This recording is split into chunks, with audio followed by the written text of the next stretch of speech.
Telangana cabinet రేసులో ఉన్న ఎమ్మెల్యేలకు చెక్ పెట్టే ప్రయత్నాలు జరుగుతున్నాయనే ప్రచారం సాగుతోంది. ఉమ్మడి ఆదిలాబాద్ జిల్లాలో ఓ శాసనసభ్యుడికి వ్యతిరేకంగా మంత్రి పావులు కదుపుతున్నారని కాంగ్రెస్ వర్గాల్లో వినిపిస్తోంది. బీఆర్ఎస్ 10 ఏళ్ల పాలనలో పలు సమస్యలను ఎదుర్కొని పార్టీని కాపాడిన నేతగా ముద్రపడిన ఆ ప్రజాప్రతినిధి మొదటి నుంచి మంత్రి పదవిపై ఆశలు పెంచుకున్న ఆశాభంగం ఎదురవుతోంది.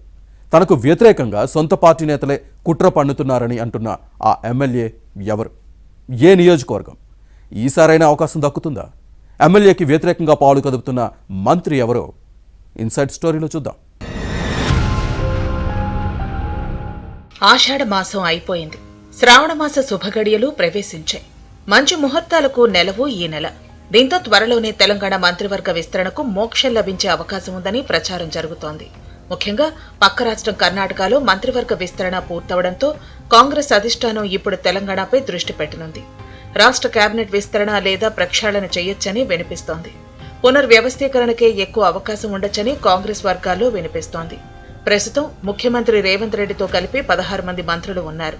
మరో 2 ఖాళీలుగా ఉన్నాయి. విస్తరణకే మొగ్గు చూపితే ఖాళీల భర్తీకే పరిమితం అవుతుంది. ప్రక్షాళన చేయాల్సి వస్తే 2 లేదా 3 మంత్రులను తొలగించి వారి స్థానంలో కొత్త వారిని నియమిస్తారన్న ప్రచారం జరుగుతోంది. దీంతో కొత్త మంత్రులు ఎవరన్న అంశంపై ఆసక్తికర చర్చ సాగుతోంది. కానీ తొలగింపు అనేది తలనొప్పి వ్యవహారం. ముఖ్యంగా ఉమ్మడి ఆదిలాబాద్ జిల్లా నుంచి కాంగ్రెస్ సీనియర్ నేత మంచిర్యాల ఎమ్మెల్యే కొక్కిరాల ప్రేమ్సాగర్ రావు పేరు వినిపిస్తోంది. కేబినెట్ రేసులో ఈ నేత ముందు వరుసలో ఉన్నారు. ప్రభుత్వం ఏర్పాటైనప్పటి నుంచి ఈ ఎమ్మెల్యే పేరు ప్రచారంలోకి వస్తోంది. కానీ చివరికి నిరాశే ఎదురవుతోంది. గత విస్తరణలో చెన్నూరు శాసనసభ్యుడు వివేక్ వెంకటస్వామికి మంత్రి పదవి దక్కింది. దీంతో ప్రేమ్సాగర్ రావు నొచ్చుకున్నారు. కష్టకాలంలో పార్టీకి అండగా ఉంటే చివరికి రిక్తహస్తం చూపించారని బాధపడిన సందర్భాలు ఉన్నాయి. ఉమ్మడి ఆదిలాబాద్ జిల్లాలో కాంగ్రెస్ ను కాపాడిన తనకు సరైన గుర్తింపు దక్కలేదన్న ఆవేదన ఉంది. ఇప్పటికీ పార్టీ నాయకత్వం ఆగ్రహంతో రగిలిపోతున్నారు. దీనిని చల్లార్చి సంతృప్తి పరిచేందుకు గతేడాది నవంబర్లో కేబినెట్ ర్యాంకుతో రాష్ట్ర పౌర సరఫరాల సంస్థ చైర్మన్ గా పదవి వచ్చింది. కానీ మంత్రి పదవిపై మనసు పడి మోజు పెంచుకున్న ఈ ప్రజాప్రతినిధి ప్రభుత్వం ఇచ్చిన పదవి నచ్చలేదని తీసుకోలేదు. మరోవైపు ఇటీవల జిల్లాలో జరుగుతున్న పరిణామాలు రాష్ట్ర వ్యాప్తంగా చర్చనీయాంశంగా మారాయి. ఎమ్మెల్యే ప్రేమ్సాగర్ రావుకు 100 కోట్ల ఆస్తులు ఉన్నాయని, ఆర్థిక లావాదేవీలపై బీఆర్ఎస్, బీజేపీ తీవ్ర ఆరోపణలు చేస్తున్నాయి. కానీ ఇవన్నీ ప్రత్యర్థి పార్టీల నేతల గిట్టని మాటలని, రాజకీయ దివాలా కోరుతనానికి నిదర్శనమని ఈ నేత స్ట్రాంగ్ కౌంటర్ ఇచ్చిన విషయాన్ని గుర్తుపెట్టుకోవాలి. దీని వెనుక సొంత పార్టీ నేతల కుట్ర ఉందని ఆరోపించిన విషయాన్ని ప్రస్తావించుకోవాలి. మంత్రివర్గ విస్తరణ అంశం చర్చకు వచ్చినప్పుడల్లా తనను లక్ష్యంగా చేసుకుని వివాదాలు సృష్టిస్తున్నారని ఎమ్మెల్యే ప్రేమ్సాగర్ రావు వ్యాఖ్యానించడం చర్చనీయాంశంగా మారింది. దీంతో అందరి చూపు జిల్లా మంత్రి వివేక్ వెంకటస్వామిపై పడింది. నిజానికి ప్రేమ్సాగర్ రావు, వివేక్ వెంకటస్వామి మధ్య మొదటి నుంచి సఖ్యత లేదు.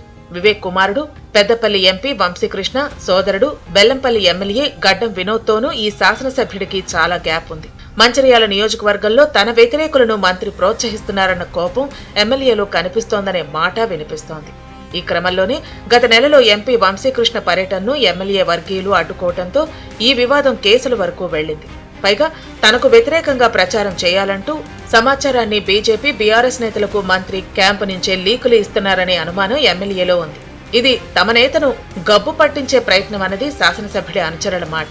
ప్రజల్లో పలుచన చేస్తే తమకు తిరుగు ఉండదని, తద్వారా పైశాచిక ఆనందం పొందవచ్చని కాంగ్రెస్లోని ప్రేమ్సాగర్ రావు వ్యతిరేకులు చేస్తున్న పన్నాగల్లా కనిపిస్తోందనేది ఈ ఎమ్మెల్యే వర్గం భావిస్తోంది.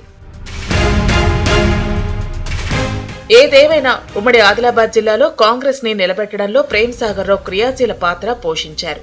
ముఖ్యమంత్రి రేవంత్ రెడ్డి టీపీసీసీ చీఫ్ గా ఉన్నప్పుడు నిర్వహించిన దళిత గిరిజన దండోరా బహిరంగ సభ పార్టీకి ఊపిరి పోసింది. అలాగే అప్పటి సీఎల్పీ నేత, ప్రస్తుత ఉప ముఖ్యమంత్రి మల్లు భట్టి విక్రమార్క పాదయాత్ర విజయవంతమైంది. వీటిని సక్సెస్ చేసిన నేతగా గుర్తింపు తెచ్చుకున్నారు. ఉమ్మడి జిల్లాలో పార్టీకి ఊపు తెచ్చారు. ఈ క్రమంలో రాష్ట్రంలో కాంగ్రెస్ అధికారంలోకి వస్తే ప్రేమ్సాగర్ రావుకు మంత్రి పదవి దక్కడం లాంఛనమేనని అప్పట్లో ప్రచారం జరిగింది. కానీ ఇప్పటి వరకు అవకాశం దక్కకపోవడంపై ఈ శాసనసభ్యుడి వర్గీయుల్లో అసంతృప్తి వ్యక్తమవుతోంది. ఊరించి ఉసూరు మనిపించారనే వ్యాఖ్యలు వినిపిస్తున్నాయి. బలమైన నేతకు మంత్రి పదవి ఇస్తే పార్టీ బతుకుతుందనే భావన కాంగ్రెస్ శ్రేణుల్లో ఉంది. మరోవైపు ఈ నెల 19 నుంచి 30 వరకు ముఖ్యమంత్రి రేవంత్ రెడ్డి విదేశీ పర్యటనకు వెళ్లనున్నారు. పెట్టుబడుల కోసం అమెరికా, బ్రిటన్ టూర్ ఖరారైంది. ముందుగా నిర్ణయించిన షెడ్యూల్ ప్రకారం ఆగస్టు 17 నుంచి ఈ 2 దేశాలతో పాటు జర్మనీ, చైనా టూర్తో కలిసి సెప్టెంబర్ 10 వరకు విదేశాల్లో ఉండాలి. కానీ వచ్చే నెలలో శాసనసభ వర్షాకాల సమావేశాలు ఉన్నాయి. దీంతో ఫారెన్ టూర్ షెడ్యూల్ను కుదించారు. ఈ నేపథ్యంలో మంత్రివర్గ విస్తరణ అయినా పునర్వ్యవస్థీకరణ అయినా జరుగుతుందా లేదా అనే సందేహం కాంగ్రెస్ నేతలకు లేకపోలేదు. మరి మంత్రి పదవిపై ప్రేమ్ సాగర్ రావు పెట్టుకున్న ఆశలు నెరవేరుతాయో లేదో చూడాలి.